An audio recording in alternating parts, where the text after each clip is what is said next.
Right. Are we live? I hope so. Let's find out. I do apologise for the... Oh, I am live. For the, I don't know, unprofessional start. But I had to check, and I believe my co-host is running a little late. Well, I certainly hope he is. I can't confirm that. Good evening, everyone.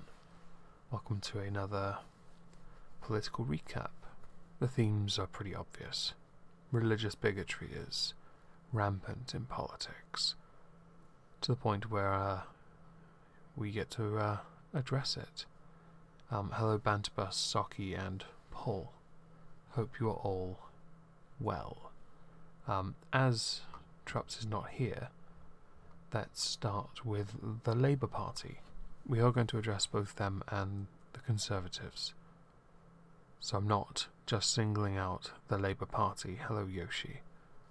I am going to be addressing everyone in question, everyone that is, hello, Kimmy, relevant. Because it seems unfair just to attack Labour when the Tories are hardly innocent. Hello, Princess Crazylocks and Colourful Gem. Hope you're having a nice evening. So Labour have gotten into a bit of trouble, and the reason for that is because the Equalities and Human Rights Commission have said they are considering launching what is a formal investigation into anti-Semitism in the party. That would not mean just MPs. Hello. Oh, blimey, you're here. Sorry. No, it's all good. I'm just starting already. Say hello, Trups. Hello, Trups. Me. Hi. Yes. How are you? I got stuck in traffic on the way home, and then my little, gas pump light turned on, and I was like, oh, fuck me. Right. So, yes. I actually literally just took off my badge from work, literally right now. Okay. I'm going to talk about Labour for a minute. Okay. Cool.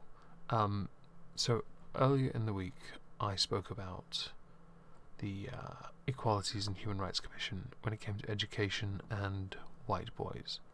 Because on one hand they wanted to help the working class white boys, and at the same time they didn't want to give the same opportunities. They want to take opportunities away from those that were choosing apprenticeships.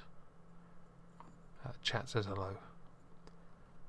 Hello, chat. Yeah. Thank you for... So the Equalities and Human Rights Commission are a bit of a nuisance. This time they're doing it by launching into claims of anti-Semitism. What's really interesting to me about this is that they've had a leadership election between two Jewish brothers. They've had Jewish groups affiliated or associated with it. Has a higher percentage of Jewish MPs in the party compared to the percentage of Jewish people in the general population. You know, they are the party that you would think the Jews would want to associate with anyway, but they're not, and it's because of some of the things the Labour Party keep getting caught in. In a statement the Labour Party gave, they said, "We completely reject any suggestion the party has acted unlawfully and will be cooperating fully with the EHRC." This now takes about 14 days. That's how long Labour have to respond to the concerns raised. And the interesting thing about it is I tend to I don't believe the anti-Semitism problem is as big as it's made out to be. I believe it is a minority, but as with a lot of cases where there is an issue of any kind, it's always seemed or portrayed as the majority. It's the same with the claims of Islamophobia aimed at the Conservatives, which we will get to eventually. Is the party anti-Semitic? No, I think they're just stupid. They could have gotten ahead of this. They could have gotten on top of it. But they let it slide for reasons that none of us can truly fathom. Now, if the formal investigation is launched, the Equalities and Human Rights Commission will then request interviews with key figures in the party, and they do have the power to demand access to correspondence emails and other information, which would then allow them to determine how Labour dealt with allegations of anti-Semitic discrimination, which would probably prove Corbyn does nothing. In fact, his computer probably just has recipes for chutney and pictures of Diane Abbott's big black ass. Yeah. That visual is concerning to me. I wanted to put it in everyone's heads because reasons. What do you think about anti-Semitism in politics? I know you have something we'll get to later. Well, you know, it's something interesting because I had actually, I have now 2 videos on my channel now talking about the same rep who is still under fire today, with anti-Semitism. You'd think it's kind of weird, right? That I don't know if what's that group, Hope Not Hate in Britain? Yeah. I don't know if they also handle anti-Semitism claims, but here in the U.S., the people who do the most against anti-Semitism would be the Anti-Defamation League, or the ADL. Now, originally the ADL used to be called the Anti-Defamation League of, I believe, of Jewish persons, or something like that. But yeah, they are basically a hate group watchdog. Mm-hmm. And it is almost, well, all the hubbub this time around is almost completely based on their say-so. But what's weird is that it's for Democrats for us, Mm-hmm. as is it for Labor for you guys. Mm-hmm. It's odd because that party, like you said, you'd expect most people to be more on their side. They're the ones who are all about inclusivity or diversity and all that stuff. Odd that they would then get hit with claims like this. The part that I find quite fascinating is that Labour have claimed that the percentage of anti-Semitism complaints equates to 0.1% of the party's full membership, which obviously is too many anyway, but I find it hard to believe you're truly going to root that out. And I think, so one of the I think because of the way the inquiry could happen is under Section 20 of the Equalities Act, which I have for people to look at right here.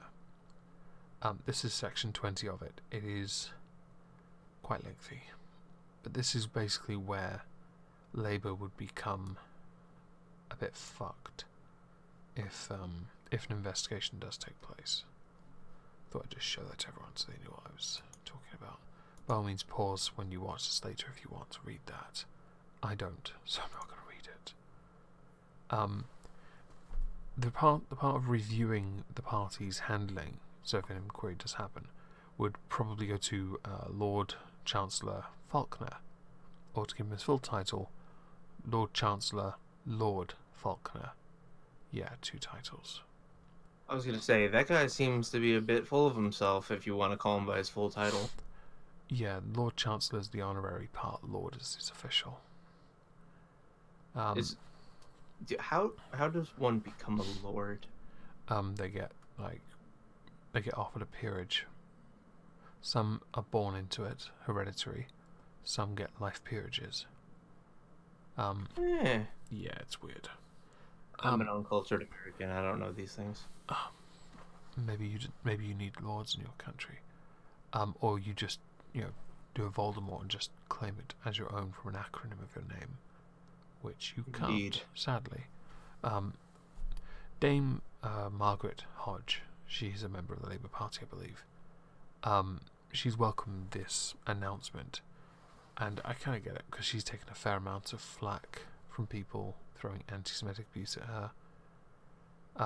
A lot of politicians have spoken out about it, but a lot of criticism last week that I didn't talk about was aimed at the Labour Party because they actually because a Labour MP called Chris Williamson, he'd been suspended, and what happened is he'd said that the party had been too apologetic and given too much ground to its critics, which is right, but at the same time the party should be active and vocal in how they deal with this crap, because this is embarrassing now. They're not. I don't believe they're an anti-Semitic party. I believe that there are people who within the party that are anti-Semitic. They should be held to account. I believe the handling of this is typical of a career politician who is so out of touch they don't actually understand how to solve problems, especially when they're so balls deep in, well, I would say social justice, but that progressive stack. When a black woman decides to say something anti-Semitic, can Jeremy Corbyn, a straight white man, say anything about it? And the answer is no, he can't, because he can't silence the women, which is tragic, to be honest. He's claiming that he's getting to grips with the issue and has beefed up the party's internal disciplinary procedures. I might recommend at this point that he instead be more vocal, because I don't think him not answering questions about anti-Semitism is doing him any favours. He's been made to look bad against somebody who is just weak anyway, which makes him look weaker as well. Did you want to talk about your anti-Semitism thing while we're here? Well, you were talking about Corbyn and how he didn't answer the the questions about anti-Semitism, and I had remembered that there was an article about the Labour voting to reject the definition of anti-Semitism in their new code of conduct. Yeah. I pulled up a article, and it said that when they voted on the code of conduct, Jeremy Corbyn was in the room and supported it. So, yeah, an answer without speaking is that he supported it. Yep. There really isn't an answer then to be asked of him. He's already answered it himself. I honestly think that would get him talking much more than actually trying to pose the question to him. Yeah, no, I agree. Oh boy. But no, what's interesting about the US is current dealings in anti-Semitism. Censors around a House representative from Minnesota. This is how her name is Ilhan Omar. And who is Ilhan Omar? Democratic representative from the state of Minnesota. Is this her first term? I'm sorry? Is this her first term? Yes, it is. Shocker. One of the two first openly Muslim House members. Is the other one Michigan? Rashida Tlaib. Right. What the fuck is that? A new alien from Star Trek? No. The Borg look much better. It is quite a big head piece. Yes, I imagine there's actually quite a bit of hair. But so what happened was she has been a staunch supporter of the BDS movement. What's that? Which, for all intents and purposes, it's the boycott of Israel by the Palestinians living in in Gaza. Oh dear. So basically, she backs the Palestinians in that debate, and she's made some quite choice comments in the past. One of them would be like, Israel has hypnotized the rest of the world. May Allah show the world of the evil doings of Israel. Things like that. Oh dear. So we are currently grappling with our own identity politics here. Yes, Stuart Meatball. It's all about the Benjamins was also one of her tweets when referring to the, quote, dual loyalty of American politicians to the state of Israel. Oh, right, of course. This is quite sad, isn't it? Because I that can't. we both have some of the greatest countries in the West, and we're both dealing with this kind of bullshit. Yeah, it's just silly. I kind of wish that people would stop.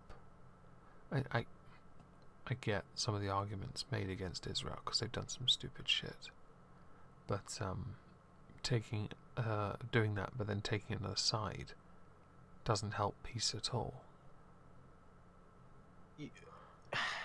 Yeah, well, the problem is I'm kind of stuck in a strange position because recently the thing that was anti-Semitic that Ilhan said most recently was more of a blanket condemnation of Netanyahu's um, policies and the misdoings of Israel, which, from an American standpoint, that's fair.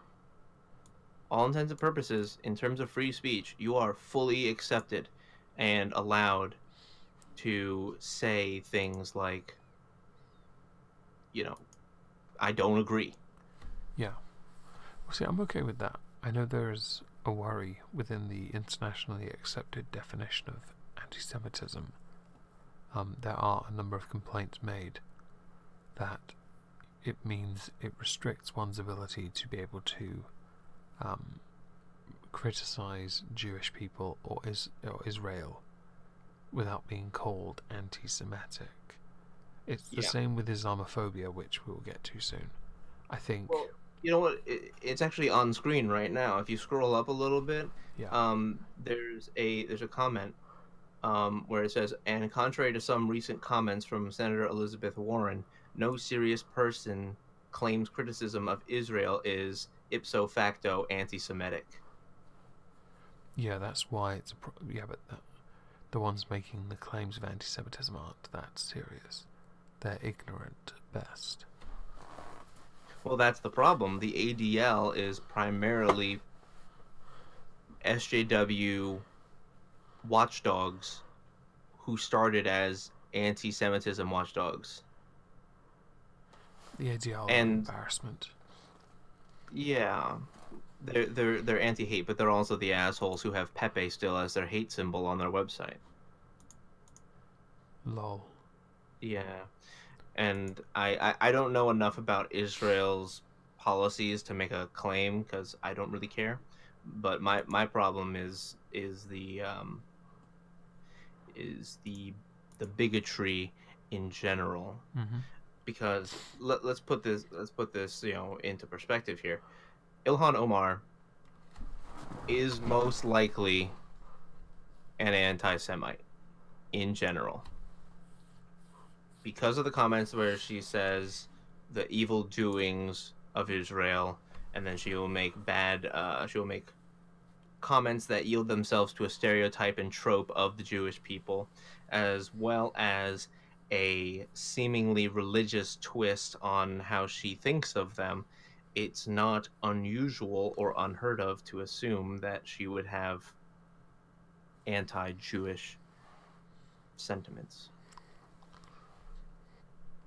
Do you think then that makes her potentially a limited politician in the sense that she can only go so far before her perceived anti-Semitism today there was supposed to be a vote to openly condemn her anti-Semitic comments, but they have pushed it off continuously because of their arguments on wording. So there's a resolution, a 7-page resolution, right, on trying to condemn the statements of anti-Semitism, and the Democrats are actually tearing themselves apart over it. This reminds me of last week's comment about using someone as a tool is racist. It's that semantics argument. Well, there are some in the Democratic Party who want the resolution to condemn not only anti-Semitic behavior but anti-race sentiment, anti-Islam sentiment. I mean, they want to condemn wholeheartedly what they would consider, quote, hate speech. So at this point, it does become an attack on free speech, doesn't it? And that's It constitutionally does. impossible. And that's where a lot of Democrats are actually then peeling off, because not everybody in the Democratic Party is a psycho-progressive, thank God. It will fracture any party if you try and become more, clamp down more. Because if you start Indeed. forcing people into a position where they can't talk, what do? They talk. They find other ways to do it. I believe the common wording for that right now is the Barbra Streisand effect. Mm-hmm. I believe people are saying that more often now. So, no, that is very much the case, and that's the unusual thing. I'm not quite sure how enshrined free speech is in your It's not. politics. That's what I had originally thought. But because of the nature of how we have made our Constitution and our laws, it becomes a very dicey situation to try and pass a resolution that would be basically our legislative body condemning, quote, hate speech, Mm-hmm. when hate speech is technically not a thing. Well, unfortunately, we have that in this country under the Malicious Communications Act. It's tragic. I'm curious, with the claims of anti-Semitism, has she not been disciplined, sanctioned, or anything? Nope. Oh dear. I hope whoever voted her in Minnesota. Minnesota, yeah. Right. I hope they are happy with that decision. To have an anti-Semite, possible anti-Semite, representing them. I don't expect her to get reelected. How long until her term is up? She's a House member, so 2020. Well, I hope she's ready to look for work, or just go home and be a good wife. Yeah, well, I don't imagine that. Okay, so the way that our Democrats are splitting right now is you have high intensity progressives like Alexandria Ocasio-Cortez, not Tulsi Gabbard, the other one, Kamala Harris, Cory Booker, Beto O'Rourke, who's not technically in a position at the moment, and those popular ones, the ones you hear about the most on the news, they're going the progressive route. Right. Then there are the establishment Democrats, the ones of the original Clinton campaign kind of types, like Bill Clinton, not Hillary Clinton, which arguably isn't better, but still, I'll take it over the progressives. Mm-hmm. Those people being people like Tulsi Gabbard, and even to a sense Chuck Schumer, even and Nancy Pelosi. They're a little bit more of the Hillary Clinton kind, but there's that divide. And then there's the actual moderate Democrats, the ones closer to Republicans. Mm-hmm. And they were the ones who jumped ship to join the Republicans the fastest. Oh dear. That's not good for the Democrats. Yeah. And those Democrats are the ones that were elected into largely rural environments. Mm-hmm. The ones who are kind of like Democrat in name only. Okay. I'm curious because I saw that Hillary Clinton has stated she won't be running for office in 2020. How's that been received? It's been received in a strange way. People still want to make her relevant. She's not going to run, but people want her to be a part of whatever the future holds. You mean like Secretary of State or something? Yeah, or like, I don't know if anybody has said vice president, but I wouldn't be surprised. Do you think she could be vice president for somebody? No, she would burn everything she touched. Everything that she would try and get in on the Democratic side would end up failing immediately simply because her name's up. So, no Sanders Clinton then? Oh dear God, no. Well, that answers that. Honestly, if Sanders was gonna run and He like is. do well, he should take Ocasio-Cortez as a running mate. At least their politics would align. They wouldn't win by no stretch of the imagination, but It'd be too early at for least her. they would align correctly. Far too early for her. Yes, true. Is she even old enough to be vice president? No, she is not. Okay then. Not her then. Correct. But I was just saying, for politics' sake, it would be an option. Who do you think will win the Democratic nominee? The Democratic nomination, I want to say Bernie, but I know the DNC won't let him win. But more likely, I would say that Cory Booker or Kamala Harris are going to win the DNC primary, but they're then going to lose to Trump. Yeah. So, like, just Democrats need somebody to really show out during the debates. Once we get down into that debate time throughout the year, because that's going to be this year and next year. This year's exciting then. Yes. I find it fascinating that your president gets 4 years, but he spends so much of it campaigning for the next term. Yeah, that's why you find that most policies from a president actually get put in their second terms. Because 1, they don't have to worry about re-election. 2, they can do what they actually wanted to do. And 3, oh, who the fuck cares after that? Fair enough. Hang on, I gotta do a thing. Yeah, you do your thing. I saw it. Get him. That's it. You just got dibbed. That answers that then. Moving on, because I think this is going to carry on for a while. Yes. I mentioned Islamophobia. For the Conservatives, it's only right. If Labour are anti-Semitic, then the Conservatives are Islamophobic. I don't care for the word. I think it's a bullshit term that needs to die and be replaced with something more fitting for hatred of Islam. Because that's what it is. It's not fear of Islam. So, a couple of days ago, and I was going to do a video on it, 14 members of the Conservative Party, so not MPs, councillors and just members, dickheads really, have been suspended.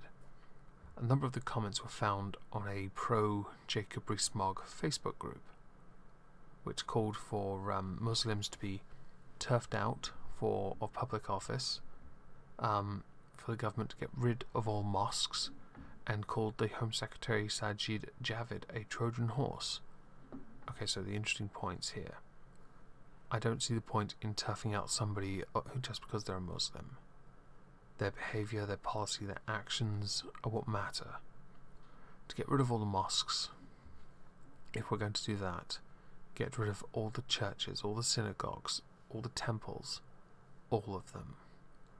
And Sajid Javid, while he is a Muslim, he is not a practicing Muslim, and that is important. Because it's one of those weird things. And they said okay, because he's a few generations in, so he's no longer bound to that strict Muslim lifestyle. The Muslim Council of Britain has called for an independent inquiry into the Islamophobia, where I believe the MCB said, the Muslim Council of Britain said, we've seen MPs, councillors and members engage, I'm going to put this on screen because screw it, engage in bigotry that should have no place in a modern conservative party. Yet the constructive call by Muslim communities for an independent inquiry into the issue has been ignored again and again. Instead, we hear excuses, denials and the responses we would expect when there is an institutional problem. We call again for an independent inquiry and hope the call will now be heeded. I don't, much like the Labour Party, I don't think they're an Islamophobic party. I think there is a very small minority of people within it that are anti-Semitic, but they are few and far between. In fact, I can pull up one from a man called Peter Lamb. Now, he was suspended from the party in 2015. He actually stood. He was selected to be a Conservative Council candidate in 2019 after he apologised for the comments he made, where he actually tweeted, this is the quote, "Islam is like alcoholism. The first step to recovery is admit you have a problem." Wait, that's the most intelligent comment I've ever heard. Yeah. I'm going to pull up this here. He was challenged about his 2017 post, during the 2017 election run. And then he wrote, "There is a whole issue around extreme Islam and radical terrorism, which is being debated at a national level and at a global level, and that is something that is being addressed. What I'm focused on is helping the residents of Toddbrook and Harlow, and my personal Twitter account is my personal Twitter account, which is the point. Although I would argue public office, regardless of personal, doesn't matter, because it's personal, it's public, and therefore what you say personally is reflective of public, and what you do, it does transfer, so it doesn't really matter. Either way. And let's be honest, every politician needs to get the fuck off Twitter. Yeah. He has apologised since. And then obviously Baroness Vazi cropped up because she likes to believe that because she's Muslim, she's like the authority on Islam, which isn't the case at all, really. She's just a pain in the backside. A massive pain in the backside. Yeah. I don't think the Conservative Party has an issue with Islamophobia.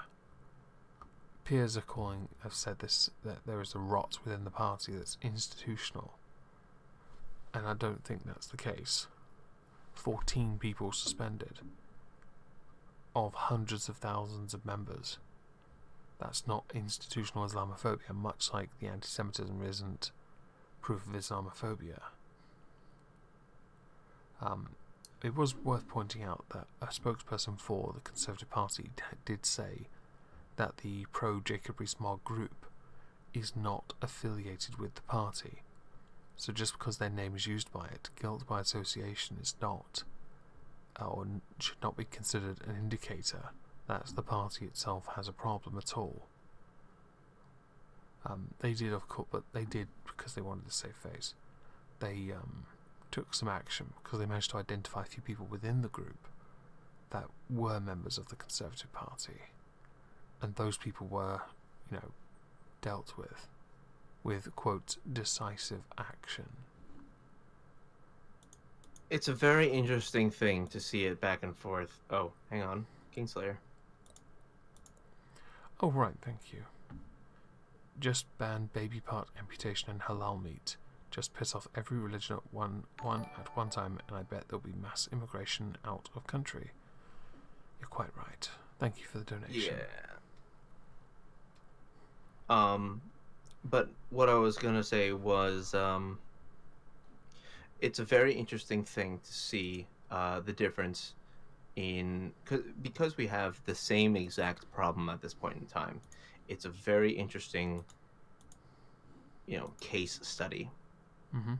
Whereas the United States, we currently have accusals of racism, anti-Semitism, Islamophobia rampant throughout Twitter and, depending on where you live, certain commentary on school campuses, UC Berkeley being the worst.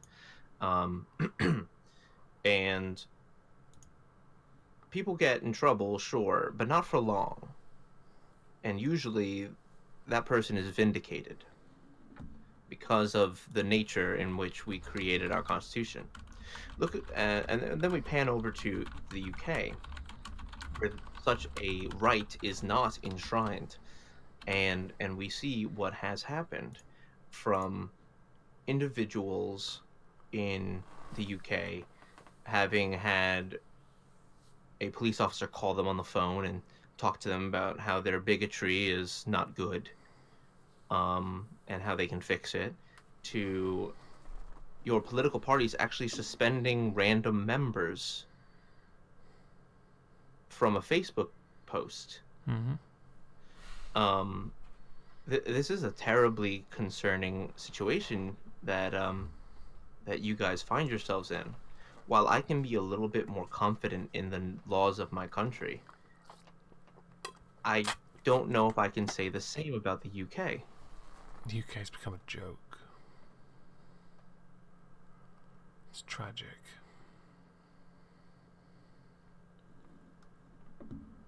Hello? And in addition to that, it's, I mean, I did you see the last link that I had sent you in Discord about 3 o'clock-ish? Yes, I've got the video. Well, you don't have to show the video, but the whole purpose was... Chaos is the only way. It's very kind of you, Saki. Did you want me to pull What the did you video? say? Chaos is the only way. Yes, of course. Did you mean the video about the government? No, I meant the one about Tommy. Yeah, that's what it says. The title of the video is Government. Oh, yeah. Did you want me to play it? No, it's fine. I link it in the description, but basically, Tommy is getting charged again. Tommy Robinson is getting charged again for his disturbing the peace broadcast on the, what was it? The not the verdict reading. It was like the punishment. Mm-hmm.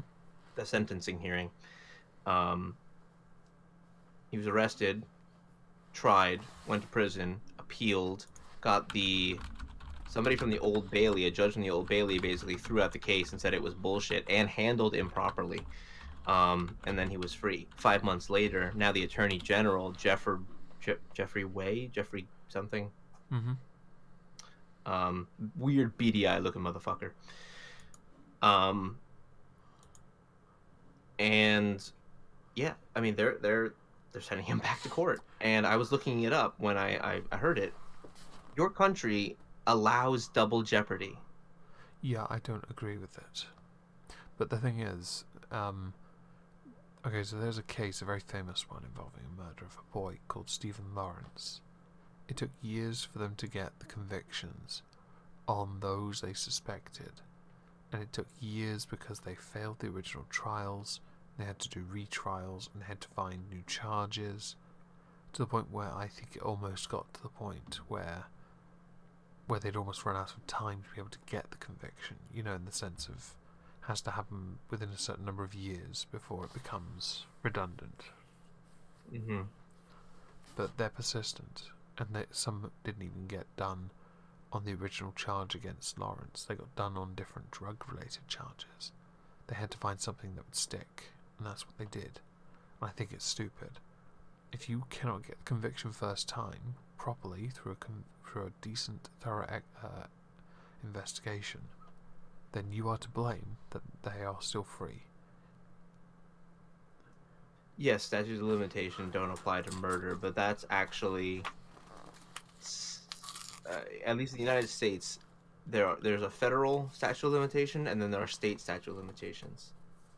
So it gets a little dicey when you go with that. Do states But have to obey federal? If the charge is a felony, so if you have a state charge, let's say assault and battery in the state of Tennessee, Mm-hmm. it will be a felony in that state. But if you have a federal charge, and let's say you went from Tennessee, crossed the border into North Carolina, and they picked you up there, now you are subject to the federal rules over that of Tennessee. So if you fuck yourself by traveling over state lines, yeah, which almost everyone does. They sound smart. Yes, well, don't do a bad thing and you won't have to worry about it. But here's the thing. like, okay, so it took that many years to get the conviction. Were they guilty?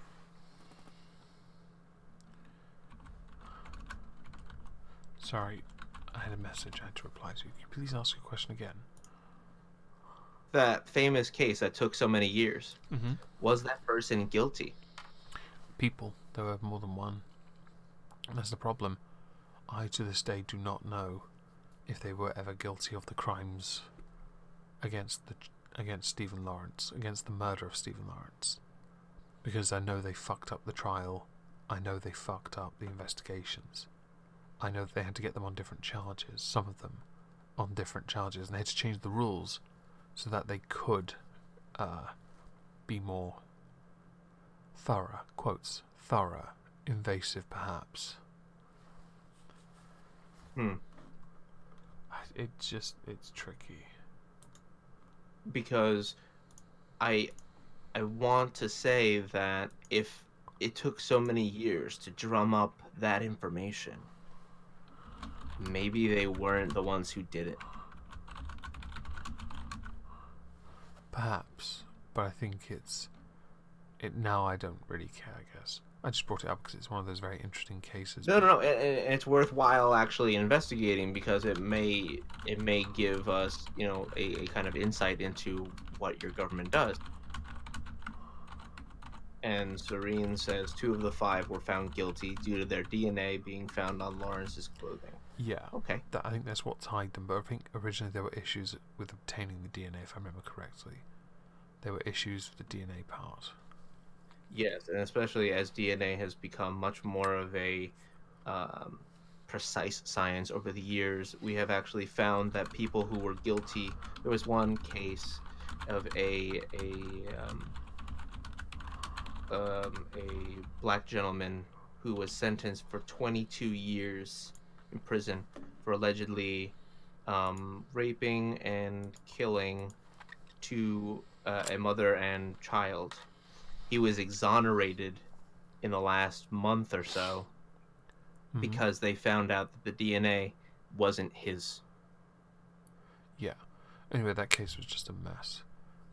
But double jeopardy. I find it fascinating that we don't have things really against that here. We might have some instances where it applies, but not really. Mm-hmm. Hello, that's the kind of the troublesome part. You guys will not yield to double jeopardy. You will use it when it's appropriate. We like to cherry pick. It's almost a little bit. I'm not going to use the word authoritarian, but it's definitely closer to a police state than we have here. It is. It absolutely is. And that leads us handily onto the more recent tackling of knife crime in the UK, because there is a rise in it, and we don't know how we're going to tackle it. The Chancellor of the Exchequer has told told police forces in England and Wales they must use their existing budgets to tackle knife crime. But that budget is insufficient to get the numbers of police up, because apparently that's the only deterrent. And we've spoken a few times about how being more authoritarian when it comes to what people can and cannot carry does. Because you can ban the knife, every knife. You can ban the little letter opener I have on my desk. But that doesn't mean people are not going to commit a crime. That's a guarantee. Who's Alex Trebek? The host of Jeopardy. Oh well, F for respect. When it came to banning knives in London, it didn't work. We knew it wasn't going to work either. In fact, knife crime increased. The government in PMQs, whenever questioned about this, always says that 470 million more pounds is being made available. But it's actually much less, because a third of that is guaranteed for something else, and I believe another third for something else. So it's not as much, it doesn't stretch as far either. And I think I think when it comes down to tackling knife crime, it's not the knife you need to deal with, it's the people, the mentality, what culture has led them down that path. Granted, a number of them have grown up during the age of austerity. They don't know that they could have it better, because life has always been hard for them. Perhaps they don't have a full family, a decent support network. They fall in with the wrong crowd. How do you deter people from falling into all of that and getting themselves out of it? That, to me, would be where you start, instead of putting more police on the streets, because the pigs aren't a deterrent. A deterrent is showing a child or a teenager a future that they could have if they really wanted a better life. And we are in an age of convenience now, where the easiest solution, let's call it the age of Occam's razor. The easiest solution is the one that people are going to choose, because it is easier. So if it is easier for them to commit a crime, then perhaps instead, why don't you show them there's an easier path, or a path that could become easier if they're willing to try. In the past week, right, there have been at least, I think it's 7 murder investigations, 5 of which were from stab wounds. 2 more additionally from this week alone. Now, it doesn't sound like much when you say it like that, but knife crime is on the rise, and it was mentioned in PMQs yesterday. And yes, austerity has hit it hard. Austerity is causing a major problem. And I think the way that government and any relevant politician is handling it is poor. It's a poor showing. A perfect example would be Sadiq Khan, who's quoted as saying, "I've done all I can," which is after 4 years after he insisted he'll do everything in his power to cut stop and search. But stop and search worked. People didn't like the idea of stop and search because unfortunately the demographic in London that was committing the most knife crime happened to be black, who were also the ones that were stopped and searched the most. And look what's happened. Black on black crime is astronomical. And it's always with deadly blades, and that's unacceptable behaviour. There is a video for it of him being interviewed on Sky, but quite frankly I can't be asked. He does get a budget, yeah, maybe it's not as big as it once was, but he hasn't even invested some of the money he was meant to have invested into housing, into building new houses. You know, police have made, over the last 8 months, over 3,000 arrests in London, and charged more than 1,000 with knives and offensive weapons. The fact they're carrying these weapons in the first place is the issue you need to tackle. Certainly address how they managed to get them, since the only weapons we have in this country are flint knives or wood knives and plastic knives. It's tragic. And I don't think that Khan is doing all he can. He is setting up a youth fund, which is about £45 million. But to do that, he'd have to raise council taxes in London. So that's going to go down very, very well. Especially when the richer people sit back and are like, why the fuck should we be punished for the other communities that can't get themselves out of trouble? And yes, Glasgow did used to be the knife crime capital, and now it's London. Yeah. Well, you know what it actually feels like it boils down to after a certain point. When we had areas of violence in the United States, and those areas became gun-free zones, you found initially a drop in that kind of violent crime, and then subsequently, immediately after that little drop, you would find a sharp increase in that same stat. Yeah. Because now what you did was you limited the amount of ways that somebody could protect themselves, and you've left them open to everybody else who already was going to disobey the law. Like you said, the problem is with the people, not with the item. Mm-hmm. If the culture has now I don't even want to say bred, because it's really brought up. it's a combination nature and nurture thing. I don't know, fucking psychology. Let's say they were brought up in a bad environment. Yeah. Then what you would end up having is you would have people who are like, well, the government doesn't help me anyway. I don't like the government's, police force. Fuck it. They don't care about me anyway. I'm gonna do the bad thing, and then no one can stop me because whatever. Yeah. And then they go through with that, and they continue with that. And the law-abiding citizens who are just trying to go about their day, they become unfortunate, tragic victims because of that same attitude. Yeah, they do, and that's absolutely tragic. I find it fascinating that with the increase in knife law, that the crime is still increasing. It's almost as if, much like your American gun control laws, the more strict, the more the crime goes up. Because it turns out that it's not a deterrent to ban it. Here's a question for you, and this may not actually have an answer, but are there individuals in, I'm going to say legit London, who are like, who will condemn you if you like to, let's say, collect knives or you like knives? I don't know the answer to that. There are some people The I know reason that I do ask is collect because swords, with, but that's about it. gun nuts in this country, Yeah. people who like have 20 Yeah, but they have or them so safes. guns. They have them safes, don't they? For the vast majority, yes. I know some people collect swords. I like swords. I've got some swords. I've got 4 in my room. I am an amazing swordsman. I like swing and go hi-ya and everything. I'm not an amazing swordsman, but I am a brutal fighter. Congratulations. My dad always taught me how to fucking, like, fight dirty. Because basically, if you're in a fight, if you ever escalated to the point of you're in a fight, someone's going to die. Otherwise, you can probably de-escalate the situation. Yeah. Yeah.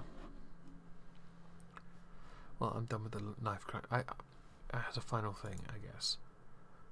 Yeah. Sadiq Khan, in his interview, he blamed mostly the government. I would argue he gets a budget, and he puts it towards things like swords, banning bikini adverts, and PR.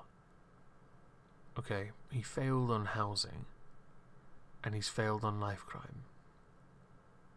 This man is not going to get re-elected if he doesn't sort this shit out. Because it's only gotten worse under him. Because he has taken away the powers the police needed to do their job. You don't need more police officers to stop a crime. You need the police to have the necessary powers to be able to do it. And yes, Ash, I know you can carry a sword in Texas, which I think is amazing. I may have to go to Texas just so I can walk around and feel very British. I'll take you to Texas if you ever come over to the States. We'll see about that. Hell yeah. Rock and roll. I'll take you to a fucking rodeo and shit. Yay. I just imagine, because I don't know what the gentleman looks like at all, so my mental image of Meg is literally exactly what you all see in the audience. I think But- I want to see those bull riders, because I want to see one of them get killed. Not the bull, the man. Oh yeah. I've seen the video. Well, I used to they're watch the fucking videos. good, dude. I've seen some crazy shit. I used to watch the videos of it with Mocha Rosary. She used to put them on, and Monster Truck. I've seen some Monster Truck over here. Monster trucks are cool, but that's because I like the destruction derbies, because I don't know, there's something wildly therapeutic about just watching something compressed. You There's an Americans entire use me. There's an entire YouTube channel about it. Oh really? That's interesting. I'll have to look at it. Yeah, it's a hydraulic. I think Skog watches it all the time. Okay, well that would explain a lot. Okay, did you want to talk about the executive order? Oh yeah, that was an interesting thing, and I had a couple interesting takes on it. So Trump had signed an executive order recently that allowed him to not report drone strikes in combat areas. So if there's not active conflict, for example, Syria, there is active conflict, they wouldn't have to report any except for those active conflict areas. Why? I'm not sure why, but I can. I'm not well, sure okay. why. I feel a So bit weird about this one. so I actually I have interesting like thoughts on this. So if let's say, for all intents and purposes, that a country is doing a covert mission, but they are required by law to report that they have done a covert mission. Does that not kind of defeat the purpose of a covert mission? I think the word covert needs to be replaced.